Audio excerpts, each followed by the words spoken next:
Current affairs की इस video में आपका स्वागत है। इसमें 18 अक्टूबर 2023 से 22 अक्टूबर 2023 के समाचारों को शामिल किया गया। स्टैटिक जीके को भी कवर करने का प्रयास किया गया। तो आइए देखते हैं। सबसे पहले कार्तिकेयन मुरली को हम लोग जानते हैं, बहुत ही महत्वपूर्ण है, परीक्षा में पूछा जा सकता है। कार्तिकेयन मुरली ने कतर मास्टर्स में, जो कि चेस की प्रतियोगिता है, उसमें उन्होंने विश्व नंबर 1 मैग्नस कार्लसन के खिलाफ जीत हासिल की है।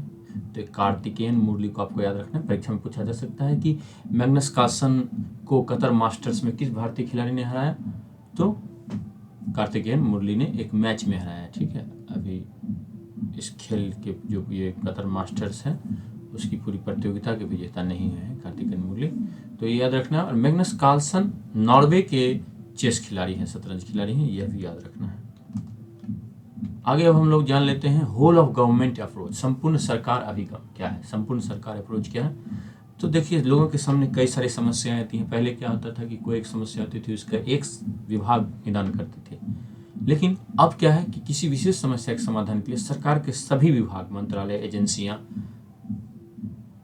मिलकर काम करती हैं। और इससे क्या होता है, इससे जो है जो उपाय साझा उपाय देती हैं, तो वो काम क्या होता है, वो बहुत ही अच्छा काम होता है और बहुत ही लॉन्ग टर्म के लिए काम होता है। क्योंकि जैसे मान लीजिए एक सड़क बनता है, अगर उसमें सभी विभाग जैसे नगर निगम, सड़क निर्माण विभाग, स्वास्थ्य विभाग, जो सफाई से संबंधित विभाग हैं वो विभाग अगर सभी मिलकर काम करेंगे, तो संचार विभाग सभी मिलकर काम करेंगे, तो क्या होगा, एक ही बार सड़क बनेगी। और सड़क बनने के साथ क्या होगा कि नाले की व्यवस्था हो जाएगी। सड़क के अंदर अगर केबल के वायर्स बिछाने हैं या बिजली के वायर्स लगाने हैं, बिजली के खंभे लगाने हैं, तो सब एक ही साथ हो जाएगा। और इससे क्या होगा कि सरकार का खर्च भी कम होगा और लोगों को सुविधा भी एक ही साथ मिल जाएगी। और बार बार जो अलग अलग सुविधाओं के लिए जो समस्याएं होती हैं विभिन्न विभागों के बीच कोऑर्डिनेशन का, वो नहीं आएगा। तो संपूर्ण सरकार अभिगम क्या है, इसमें सभी विभाग एक साथ काम करते हैं, मिलकर एक उपाय देते हैं। इसका एक अच्छा उदाहरण है ऑपरेशन देवी शक्ति, जो कि अफगानिस्तान में भारत सरकार के द्वारा चलाई गया एक ऑपरेशन था, जिसके द्वारा कि भारतीयों को वहाँ से, तालिबान के आने के कारण वहाँ से भारत वापस लाया गया था। वंदे भारत मिशन के दौरान क्या हुआ था कि कोविड के दौरान जो अलग अलग देशों में फंसे हुए भारतीय थे, उन्हें भारत वापस लाया गया था। तो इसमें कैसे काम हुआ था, अलग अलग विभागों ने कैसे काम किया था, जैसे वंदे भारत मिशन है या ऑपरेशन देवी शक्ति, इसमें रक्षा मंत्रालय ने में अलग अलग एजेंसियों की बात करेंगे तो थल सेना, नौसेना ने, वायुसेना ने, और उसके बाद भारत सरकार के रक्षा मंत्रालय के अलावा विदेश मंत्रालय के अलग अलग डिपार्टमेंट्स सब ने मिलकर काम किया। और उससे क्या हुआ, उससे भारतीयों को वापस लाना जो है वो बहुत ही आसान हो गया। तो यह जो है वह होल ऑफ गवर्नमेंट अप्रोच, संपूर्ण सरकार अप्रोच का एक उदाहरण है कि सरकार जो है पूर्णतः से सभी विभाग मिलकर काम करते हैं। अब हम लोग सरकार के बारे में अगर देखेंगे तो प्रधानमंत्री के पास कौन कौन से मंत्रालय हैं आप देख सकते हैं। कार्मिक जन शिकायत एवं पेंशन मंत्रालय भी है, परमाणु ऊर्जा विभाग भी है और अंतरिक्ष विभाग है। राजनाथ सिंह के पास रक्षा मंत्रालय है।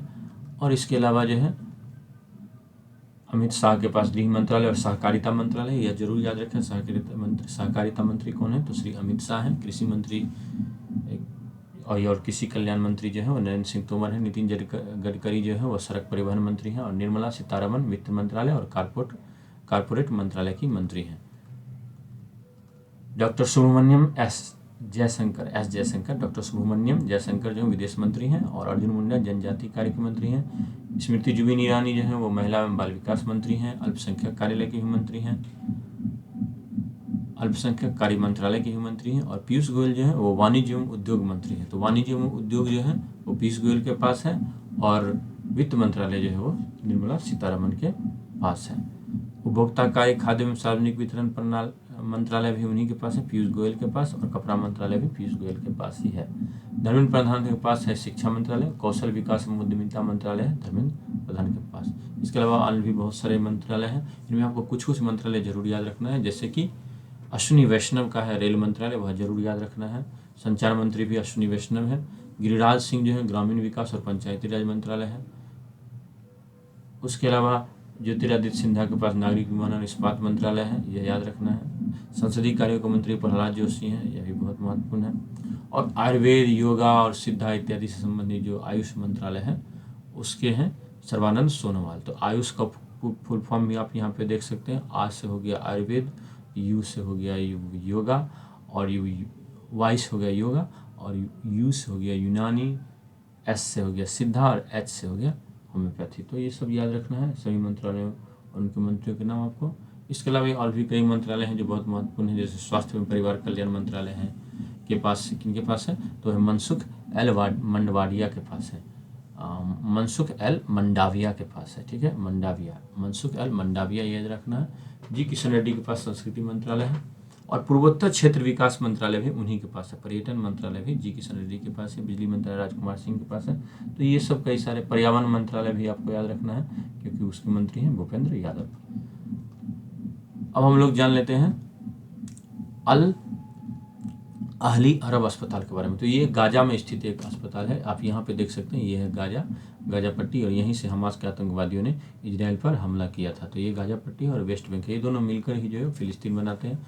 और ये रहा इजराइल में ही है डेड सी, मृत सागर जिसे कहते हैं, और इसके यहाँ जो सिनाई पेनिनसुला है वो है इजिप्ट के मिस्र का हिस्सा है, और इजराइल मिस्र से सटा हुआ है, जॉर्डन से भी सटा हुआ है, सीरिया से सटा हुआ है, और लेबनान से सटा हुआ है। तो गोलान हाइट्स जो है वो इजराइल के ही पास है। और ये जो ऑरेंज देख रहे हैं, ये ऑरेंज जो है इस एरिया में, यहाँ पर ही जो है यूएन पीस कीपिंग फोर्सेज रहती हैं सीरिया और इजराइल के बीच में। तो यहाँ पे राफा बॉर्डर जो है वह इजिप्ट और गाजा के बीच में है। तो यहाँ अल अहली अरब अस्पताल जो है वो गाजा सिटी में है। यहाँ पर क्या हुआ था कि यहाँ पर इसके कैंसर जो सेंटर है उस पर रॉकेट गिरे और उसका विस्फोट हुआ, तो वहाँ पर कई लोग मारे गए और घायल भी हुए। हमास ने इजराइल पर आरोप लगाया, लेकिन इजराइल और अमेरिका, जिसके पास कुछ प्रमाण भी हैं, उन्होंने बताया कि इस पर जो हमला किया था वह एक अन्य आतंकी संगठन ने, फिलिस्तीन इस्लामिक जिहाद ने किया था। अब यहाँ पर एक महत्वपूर्ण जो ऑपरेशन है वह याद रखना है, ऑपरेशन अल अक्सा फ्लड। ये हमास का इजराइल पर आतंकी हमला जो था उसको उसने अल अक्सा फ्लड का नाम दिया था, यह याद रखना है। आगे हम लोग देख लेते हैं कि एक बहुत महत्वपूर्ण स्कूल है सिंधिया स्कूल, उसने 125 वर्ष स्थापना के पूरे कर लिए हैं। यह ग्वालियर के किले पर स्थित है, और यह ग्वालियर में स्थित है, इससे स्पष्ट है। यह 1897 में स्थापित हुआ था। अब हम लोग जान लेते हैं Delhi Ghaziabad Meerut regional rapid transit system के बारे में। तो RRTS क्या है, रीजनल रैपिड ट्रांजिट सिस्टम, क्षेत्रीय तीव्र आवाजाही व्यवस्था, ठीक है। तो ये याद रखना है full form, regional rapid transit system. इसके प्रोजेक्ट का नाम है रैपिड एक्स। तो रैपिड एक्स क्या है, तो अब अगर आपको यह पूछता है तो यह एक RRTS है, रीजनल रैपिड ट्रांजिट सिस्टम है, जो कि दिल्ली गाजियाबाद मेरठ को जोड़ेगा। इसका संचालन कर रहा है NCRTC। तो NCRTC जो है वह national capital region transport corporation, इसमें रेल मंत्रालय और जो नेशनल कैपिटल रीजन की जो अन्य सरकारें हैं जैसे हरियाणा, उत्तर प्रदेश, दिल्ली, इन सब का शेयर है।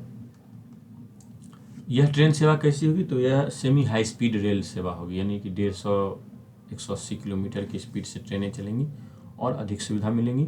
प्रधानमंत्री मोदी जी ने इसके ही एक हिस्से का उद्घाटन किया है, जो कि ट्रेन जो है साहिबाबाद से दुहाई डिपो जाएगी। साहिबाबाद गाजियाबाद के निकट है।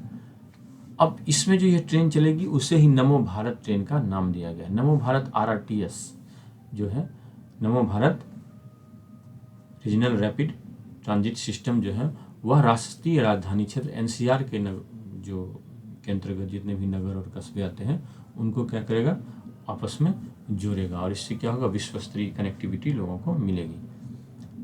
तो यह जो Delhi Ghaziabad Meerut regional rapid transit system है उसे ही नमो भारत RRTS का नाम दिया गया। तो अगर नमो Bharat RRTS regional rapid transit system के बारे में आपको पूछता है तो यह क्या है, तो आप सीधा आपको बता देना है कि दिल्ली से गाजियाबाद के बीच एक रेल व्यवस्था है जिसमें तीव्र गति से रेल सेवाएं प्रदान की जाएंगी। नमो भारत ट्रेन जो ट्रेन चलेगी इस रूट में उसका नाम होगा नमो भारत ट्रेन, ठीक है। वंदे भारत ट्रेन तो एक अलग है, ये नमो भारत ट्रेन है, याद रखना है, और ये सेमी हाई स्पीड ट्रेन होगी। अब हम लोग जान लेते हैं लघु हिमयुग के बारे में, लिटिल आइस एज के बारे में। तो लिटिल आइस एज क्या है, ये पता चला है वैज्ञानिकों को, बहुत पहले ही पता चला है कि 14वीं सदी से मध्य 19वीं सदी के बीच जो है, यानी 1300 से लगभग 1850 के बीच का जो समय है, उसमें क्या हुआ कि दुनिया का क्षेत्रीय अनेक अलग अलग क्षेत्रों में तापमान जो हुआ कम हो गया। और इसके बारे में सबसे पहले हमें बताया है फ्रैंकोई ई मैथ्यूस ने। तो इस टर्म का सबसे पहले उन्होंने ही प्रयोग किया।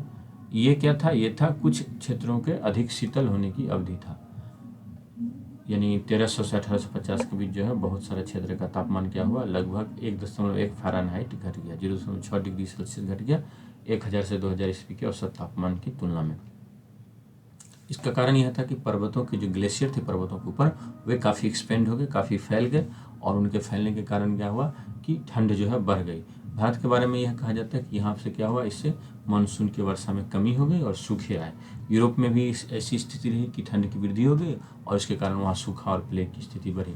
लेकिन हाल ही में भारत के वैज्ञानिकों ने यह पता लगाया है कि यह जो लिटिल आइस एज था, लघु हिमयुग था, इसके दौरान जो है मौसम जो है केवल कोल्ड एंड ड्राई यानी शीतल एवं शुष्क जलवायु नहीं रही, बल्कि वर्षा की भी स्थिति रही, और वर्षा के पैटर्न में जो है हालांकि काफ़ी वेरिएशन रहा। अब हम लोग जान लेते हैं mission Gaganyaan TVD-1 test flight की सफलता के बारे में। तो यहाँ पे आप मिशन गगनयान को देख सकते हैं, यह एक टेस्ट फ्लाइट था। इसका उद्देश्य क्या था, इसका उद्देश्य था कि जो यह गगनयान जो भारत का जो पहला मानव युक्त एक मिशन होगा, जो अंतरिक्ष में भारतीय अंतरिक्ष यात्रियों को भेजे जाने का मिशन है, उसके जो उपकरण हैं, उनके व्हीकल जो है उसके टेस्ट करना, उसका जांच करना, उसके उड़ान की जांच करना, फिर क्रू जो उसमें जो लोग जाएंगे, जो एस्ट्रोनॉट्स गगनॉट्स जाएंगे, उनको इमरजेंसी की स्थिति में बाहर निकलने की जो व्यवस्था है, क्रू एस्केप सिस्टम है, उसकी जांच करना। उसके अलावा क्रू मॉडल में जो अन्य भी विशेषताएं, जैसे ऊंचाई पर गति को कैसे धीमा किया जाए, उपकरण से जो संबंधित है उनकी जांच करना। तो ये सब कई सारी चीज़ें जो थी इसमें थी। अब यहाँ पे आप जैसे देख सकते हैं, यहाँ पे पैराशूट था, तो पैराशूट से उसको उतारने की व्यवस्था की गई। फिर बायोन्सी का मतलब ऑगमेंटिंग जो सिस्टम था, उससे क्या हुआ कि पानी में वह कैसे करके उथला ही रहे, डूबे नहीं, ये सारे सिस्टम का जांच किया गया। और इसके लिए आप देख सकते हैं इसका जो पूरा जो सिस्टम है कैसे काम कर रहा था। क्रू के एस्केप सिस्टम का जो था, उसमें क्या था कि यहाँ से जब ये उड़ेगा तो फिर क्रू जब निकलेगा तो किस तरह से पैराशूट के माध्यम से यह स्प्लैश करेगा समुद्र के पानी में, और फिर क्रू जो है वो अपनी जान अच्छे से बचा पाएंगे। तो इसी चीज़ की ये जांच थी। तो mission Gaganyaan TVD-1 test flight जो है वह क्या रहा, वह सफल रहा। और CES का फुल फॉर्म क्या है, क्रू एस्केप सिस्टम, यानी जो उसमें जितने भी अंतरिक्ष यात्री हैं वो क्रू कहला रहे हैं, तो उनके ही बचकर निकलने की जो व्यवस्था थी उसकी जांच की गई थी। अब हम लोग जान लेते हैं राष्ट्रीय पुलिस स्मृति दिवस, नेशनल पुलिस मेमोरियल डे के बारे में। तो यह 21 अक्टूबर को मनाया जाता है। क्यों मनाया जाता है 21 अक्टूबर को?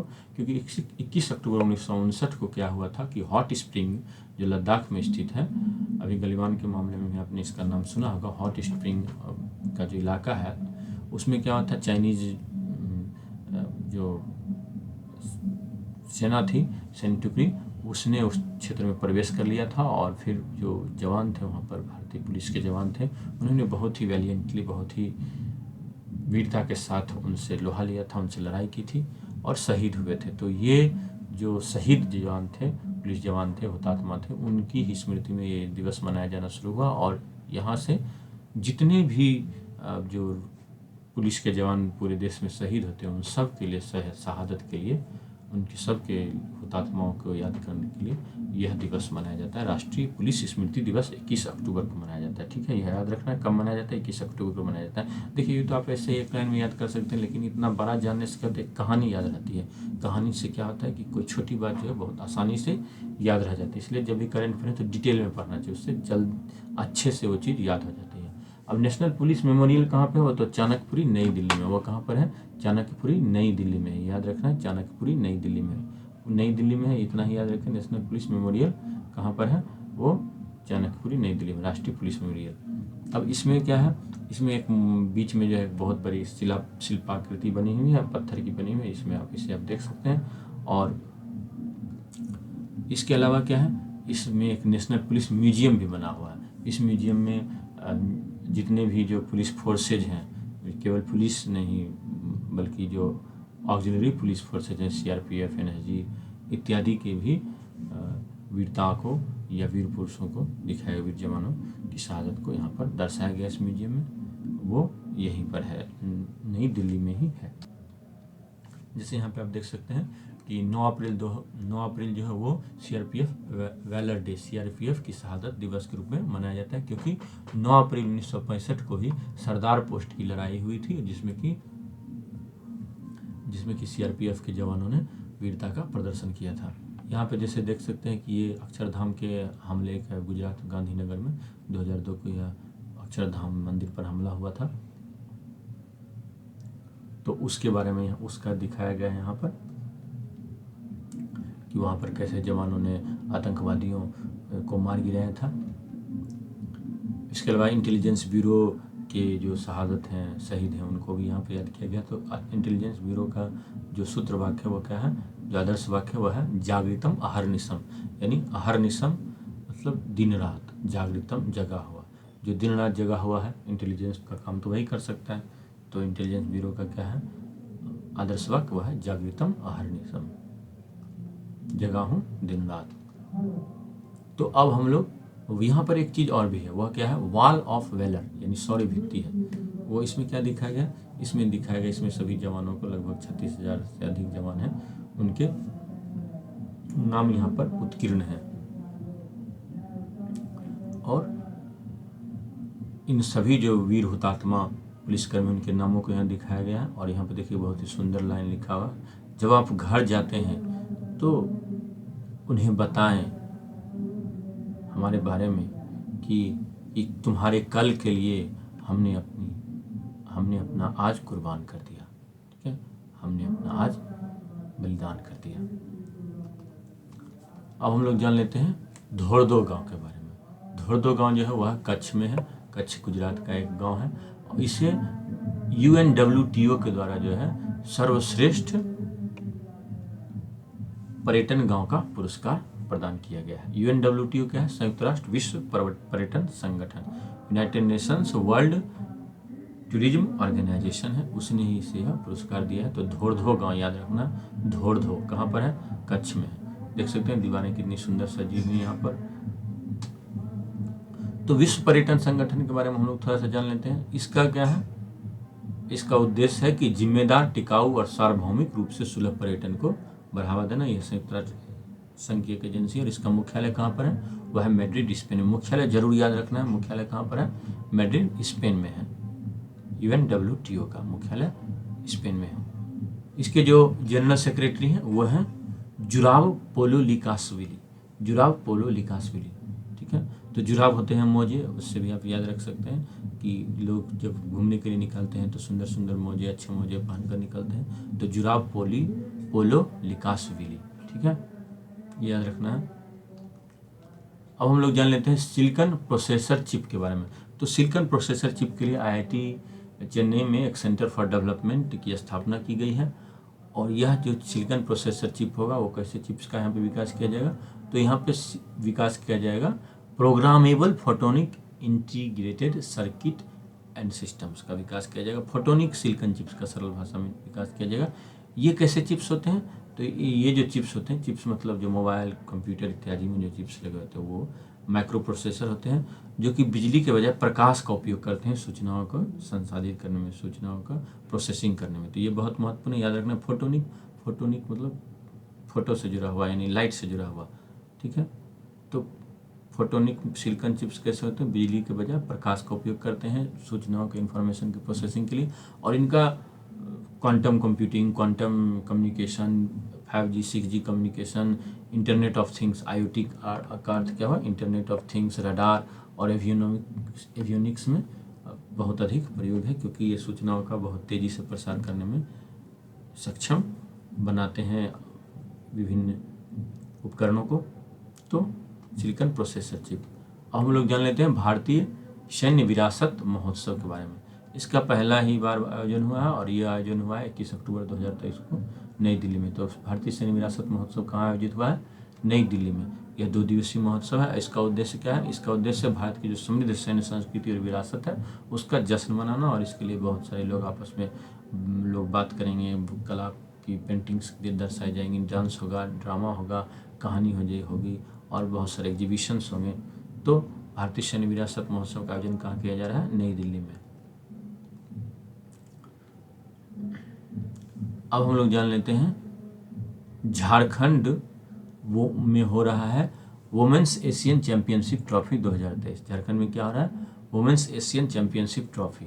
ठीक है, इसमें 6 टीमें भाग ले रही हैं, भारत, चीन, जापान, कोरिया, मलेशिया, थाईलैंड। यह कहाँ पर हो रहा है? रांची में हो रहा है, Marang Gomke Jaipal Singh astroturf hockey stadium में। Jaipal Singh astroturf hockey stadium में हो रहा है रांची में। तो वुमेन्स एशियन चैंपियनशिप ट्रॉफी कहाँ हो रही है? यह रांची में हो रही है, याद रखना है। लोग क्रिकेट के समय ही हो रहा है, क्रिकेट वर्ल्ड कप के समय, तो इसलिए लोग ध्यान नहीं दे पाएंगे और परीक्षा में यही पूछेगा, क्रिकेट के बारे में बहुत कम पूछा जाएगा प्रश्न। अब हम लोग जान लेते हैं सखारोव पुरस्कार के बारे में। सखारोव पुरस्कार 2023 मिला है महसा जीनी अमीनी और ईरान की महिला जीवन स्वतंत्रता आंदोलन को। ईरान का ही आंदोलन नहीं रहा बल्कि ये पूरी दुनिया में फैला था।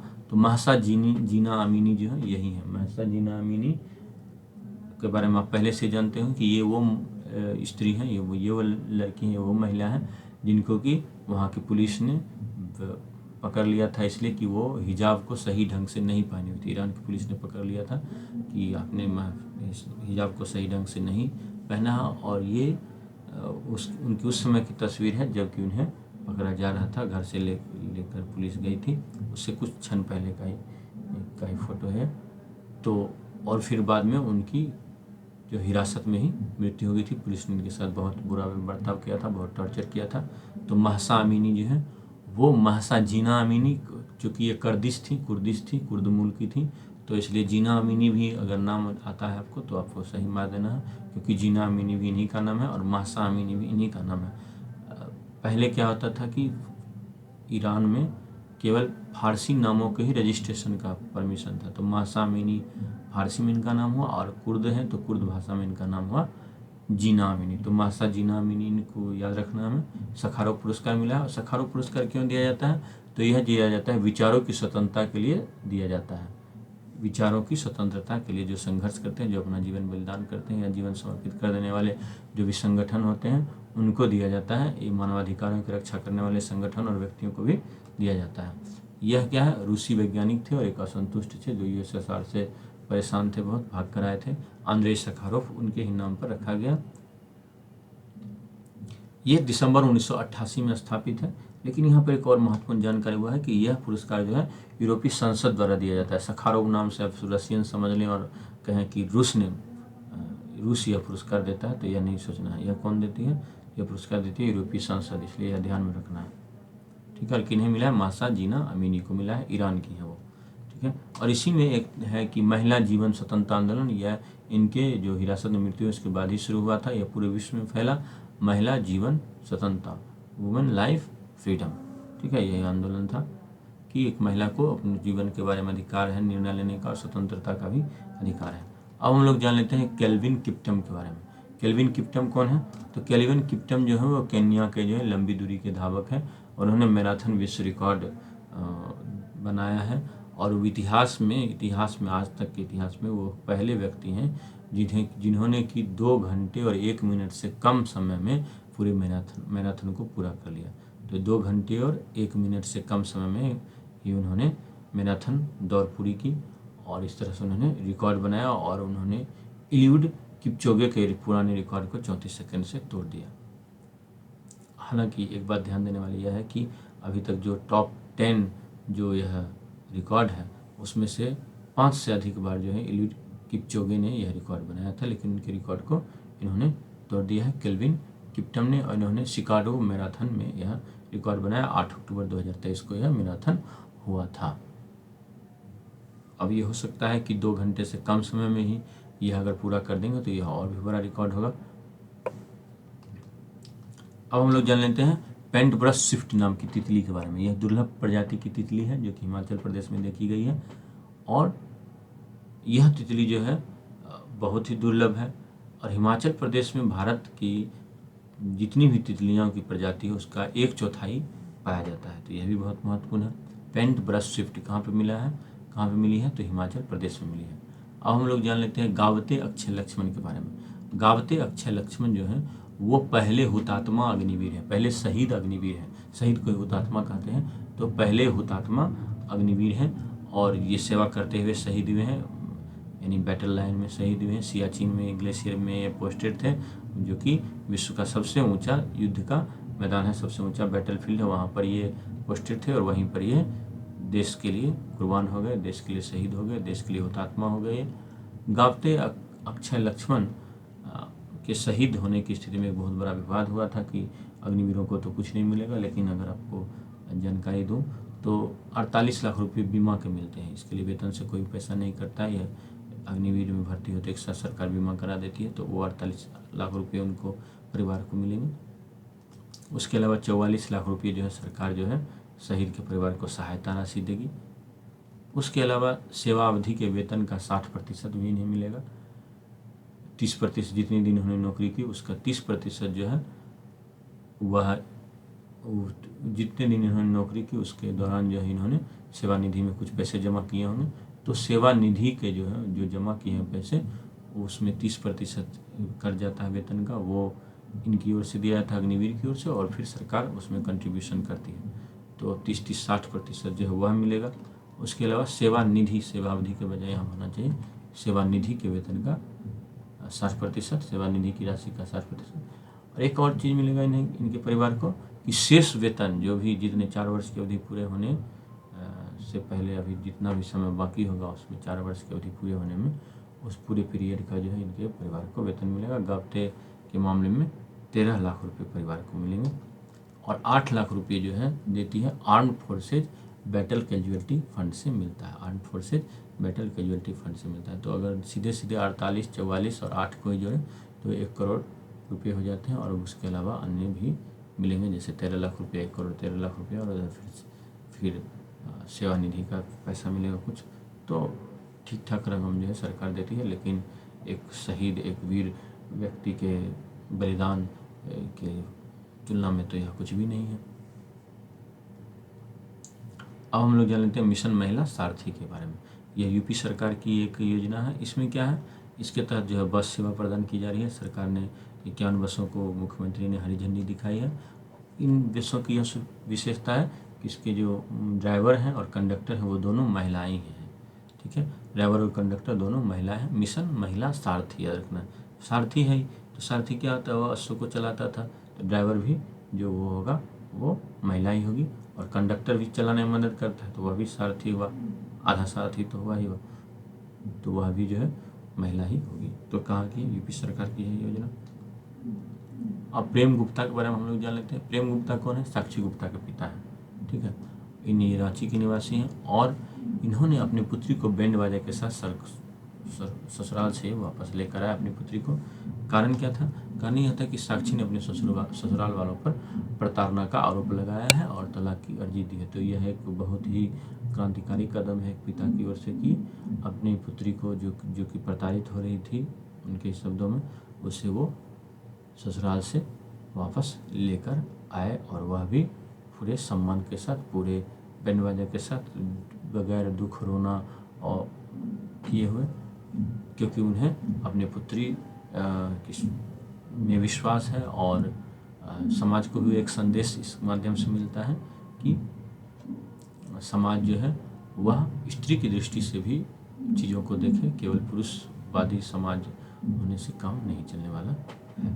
तो स्त्री की दृष्टि से देखने पर उसकी समस्याओं को लोग समझ पाते हैं, उसकी समस्या का निदान कर पाते हैं। तो यहाँ पर जो है एक पिता ने बहुत अच्छी मिसाल दी है। तो यह परीक्षा में पूछा जा सकता है। प्रेम गुप्ता याद रखना है कौन है, साक्षी गुप्ता के पिता है। उम्मीद करता हूँ कि ये वीडियो आपको पसंद आया होगा, तो आप इस वीडियो को ज़रूर लाइक करें, चैनल को सब्सक्राइब कर लें अगर सब्सक्राइब नहीं किया तो, और इस वीडियो को अपने सभी ग्रुप्स में, व्हाट्सएप ग्रुप्स, फेसबुक, इंस्टाग्राम, जहाँ भी हो शेयर करें और कमेंट करें कि आपको ये वीडियो कैसा लगा। उम्मीद करता हूँ कि आप लोग बहुत अच्छे होंगे और बहुत बहुत धन्यवाद। शुभ विजयादशमी।